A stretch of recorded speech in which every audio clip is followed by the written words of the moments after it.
In today's episode, you'll learn about the biggest shift on how your business is found online.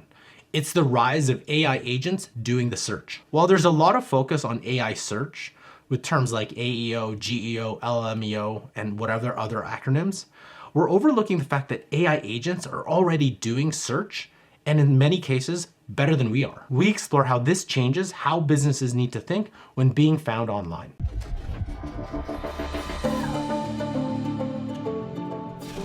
Welcome to the AI Accelerator for Business show, brought to you by 0to60.ai, where you get the latest strategies, tactics, and information to get the business benefits from artificial intelligence. My name is Carl Ye. I'm joined by my co-host, Jeff Bradshaw.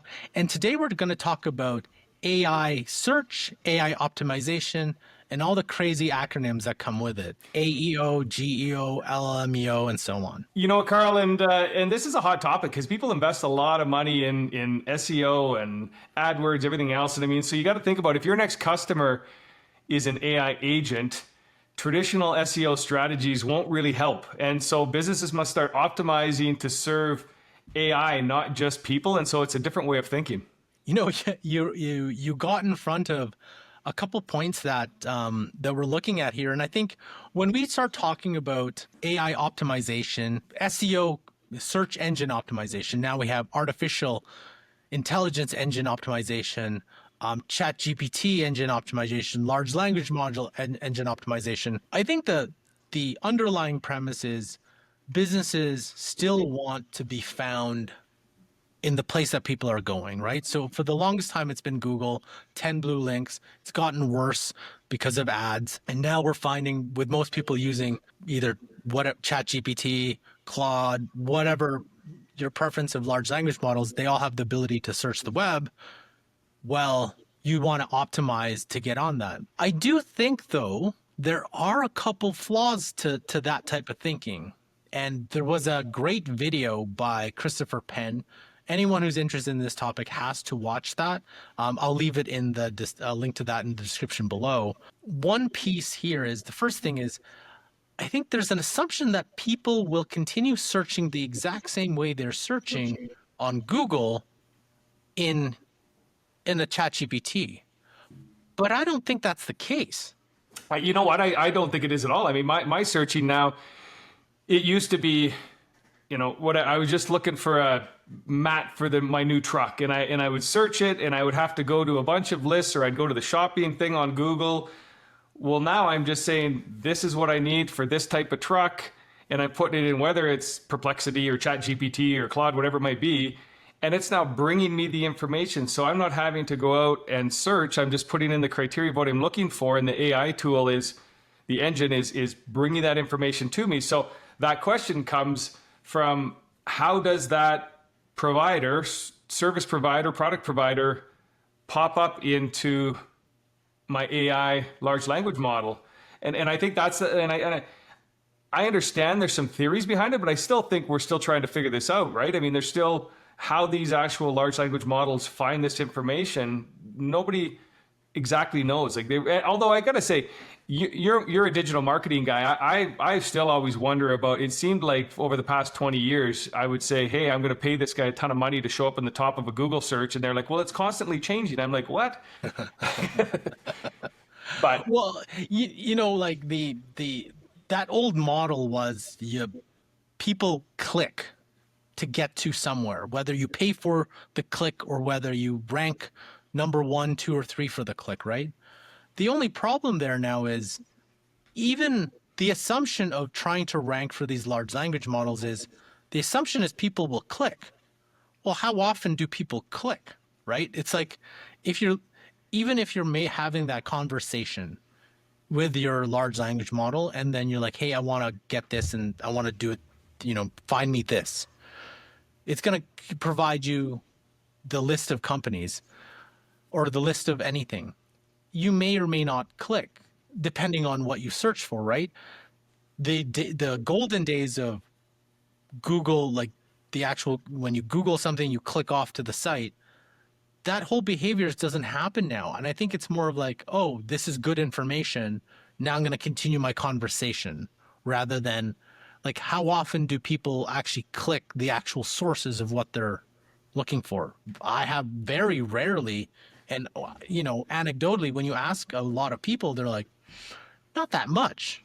And I guess it depends on what you're searching for too. This is me thinking off the top of my head, but I'm wondering if traditional brand advertising, and I hate to use television or radio because they're a bit of a dying breed, but I mean, are they going to come into play more from a brand recognition standpoint? So maybe when people are searching for things, if I'm searching for a bed liner for my truck, if I start searching for a specific brand, will have an influence on what's been brought up, as opposed to just I'm searching for XYZ. I'm actually searching for these brands. And I'm thinking back to the Visa CEO's comment about the Visa enabled AI credentials. Is, I mean, you might be able to say, I'm looking for this product, but I want to search for something that has these 3 brands in it. Will that come into play?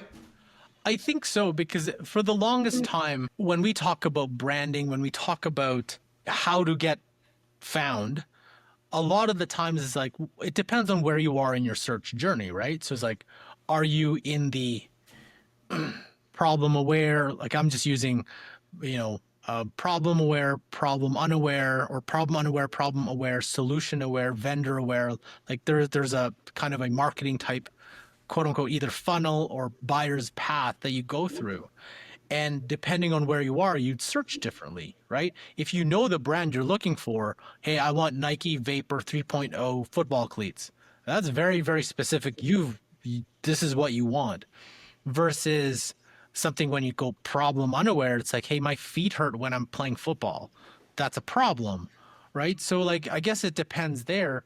But I also think too, there is a big change in how these things are scraped. And I want to play a little video from the Cloudflare CEO on what that actually means. AI has fundamentally changed the business model of the web. The business model of the web for the last 15 years has been search. One way or another, search drives everything that happens online. And if you look back 10 years ago, if you did a search on Google, you got back a list of 10 blue links. And we have data on how Google processed those 10 blue links. And the answer was that for every 2 pages of a website that Google scraped, they would send you 1 visitor, right? So scrape 2 pages, get 1 visitor. And that was the trade.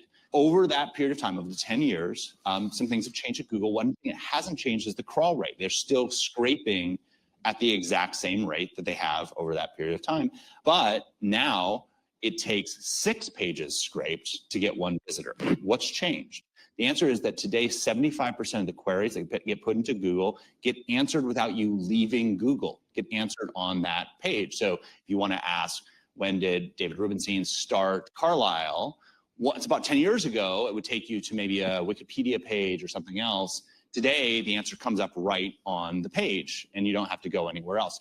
The consequence of that means that original content creators that are creating that content, if they were deriving value through selling subscriptions or putting up ads or just the ego of knowing that someone is reading your stuff, that's gone, right?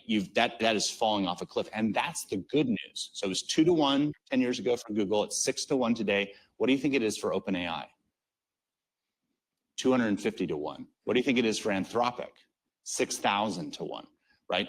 And so the business model of the web can't survive unless there's some change.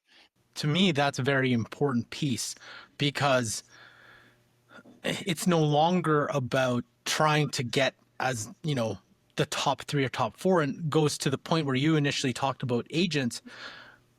If you've ever done AI deep research, and I highly recommend you do if you haven't tried it. You can do it with Google, you can do it with Grok, whatever large language model, they have some sort of deep research function. But it doesn't matter for when you do deep research, the top 10 pages won't matter. When they're doing 25, 30, 50, 200, 300 sources to get the information you want, what's happening there is it's bypassing any ads because this thing doesn't see your ads. It doesn't even see sometimes your gated content. Remember how our websites, everything that we do online was technically created for humans. But now when you have these agents going out, extracting information, bringing it back, or even taking action on it, what Cloudflare CEO is completely changing how the web is working. So with that, Carl, and going back to the Penn video, one of the things I got out of that, and he has some suggestions on what to potentially do, but I mean, ultimately, is it not about like, so for anybody who's watching this, who's spending tons of money on ads, I mean, don't stop necessarily doing your ads, but maybe rethink your process. Because is it not about sharing content, relevant content to your products, so that you got a better chance of these large language models finding information about your products or services, and not just saying you've got the lowest price, or not just saying that you've got XYZ? Is it about sharing content so you're in more places for these large language models to find you?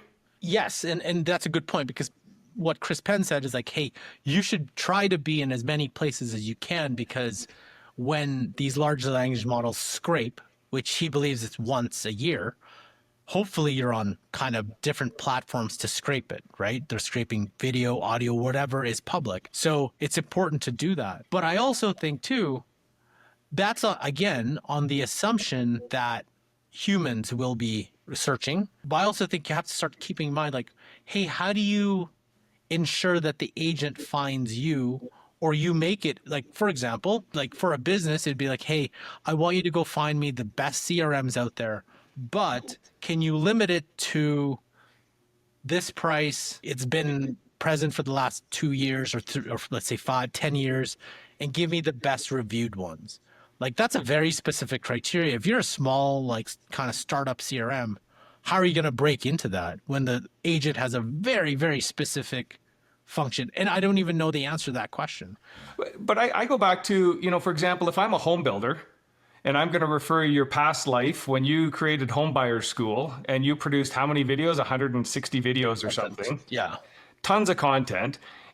Even if whether it's a human searching with a large language model or whether it's your agent searching on your behalf, if I'm a new home buyer and I'm looking for home buying tips, it might capture Home Buyer School in the content you created and potentially guide that customer back to a Brookfield Homes if they're the ones who are sharing the content. So when you talk about being everywhere, it's doing podcasts like this, it's social media posts, it's blogs, it's sharing information, it's keeping your website up to date and relevant. Is that not, like, again, it's just kind of, if you're everywhere, there's a better chance you're going to be found in the large crowd when you've got... Yes, from a trying to be found perspective, you still have to follow some of the same principles. I guess the only thing now is you also have to start thinking about it from an agent perspective. Like, what would the agent, when it goes to your website, when it's doing its research to go back to the person or the company that's asking it to do whatever it's, the task is, how do you ensure that the information you're providing to it, it's able to scrape it accurately, right? Very quickly. And I also think too, it's like, how do you, if it's an open-ended agent looking for something, how do you get in front of it? How do you get how do you promo your product in front of that agent?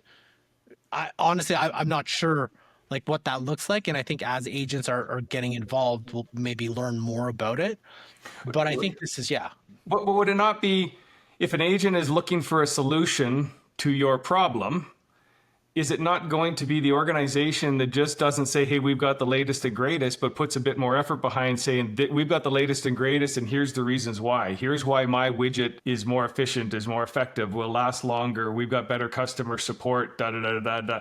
Will the agent not find that information and go, okay, well, this one's probably better than this guy that's just saying it's $9.95, till the end of the month? Well, I think that's true for anything right now. If you're just promoting, price and like your product and not being helpful, there's that aspect too. It's just that I guess like we don't know what, like when I do some work with a GenSpark or a Manus or a Flowwith, when I'm asking it multiple tasks, I want you to do this research, then take the research and then create this from it, then do this with it, then do this with it.